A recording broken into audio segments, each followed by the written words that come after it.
The night air was sharp with the beat of early winter, the kind that made even the street lamps seem to shiver. Edward Cane's sleek black car rallied slowly through the quieter side of the city, the hum of its engine echoing against the empty buildings. He had just flown in from a week of high-stakes meetings overseas, his mind still crowded with deals and deadlines, when something unusual caught his eye. In the dim glow of a crooked street lamp, a small figure was curled on the cracked pavement near the mouth of an alley. At first, he thought it was just an utter shadow, but as the car drew closer, the shop became heartbreakingly clear, it was Maria, his maid. Her thin blanket barely covered her legs, and her coat was zipped up to her chin, but the cold still clung to her skin, making her tremble even in sleep. As she was cradling a paperback against her chest like it was something precious, her breathing slow and visible in the sea air. Edward sat frozen, his mind trying to make sense of what he was seeing. He had always assumed Maria went home to a warm place after her long days of work in his mansion.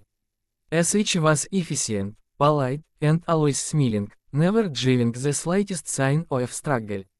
But here as she was, sleeping on a freezing street, hidden from the world, as to as he belonged to it and it to her.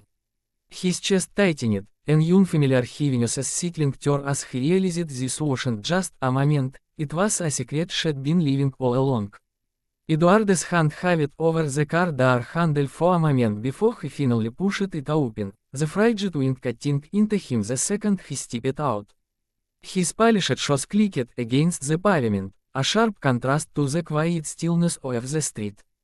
Each step toward Maria felt heavier, weighed down by questions he didn't know how to ask.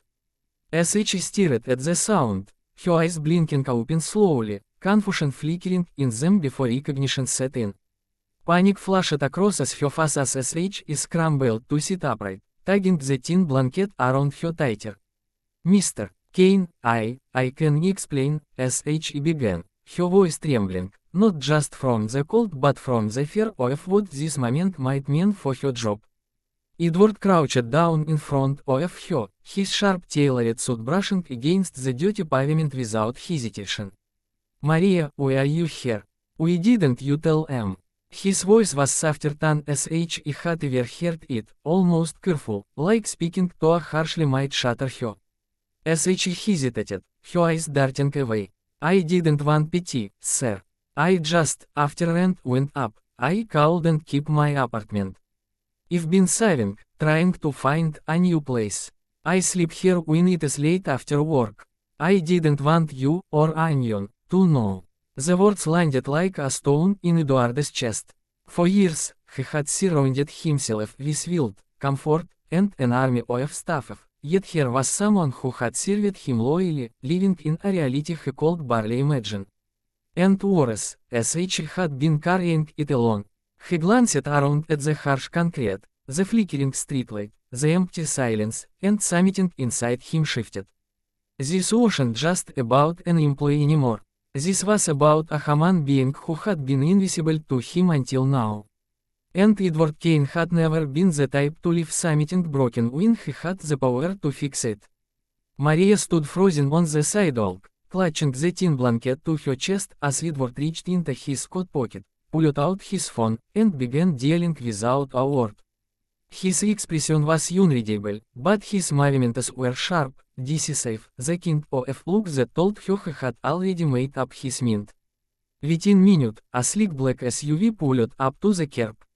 A driver jumped out and opened the door, glancing briefly at Maria before focusing on Edward, awaiting instructions. "You're not staying here another night," Edward said firmly, his tone leaving no room for argument. Maria shook her head, panic flashing in her eyes. "Sir, please, you don't have to." "I do have to," he cut in, his voice low but steady. "You've been working for em for 3 years. You've cared for my home like it is your own. And I've been too blind to see what you've been going through. That understand." As she hesitated, torn between gratitude and pride. "But, I can't accept charity." Edward stepped closer, lowering his voice silently as he called her. "Then don't think of it as charity. Think of it as what I should have done long ago, taking care of the people who take care of them.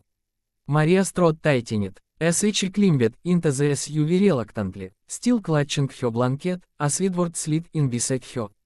The driver pulled away from the cold, empty street, heading toward the glowing skyline.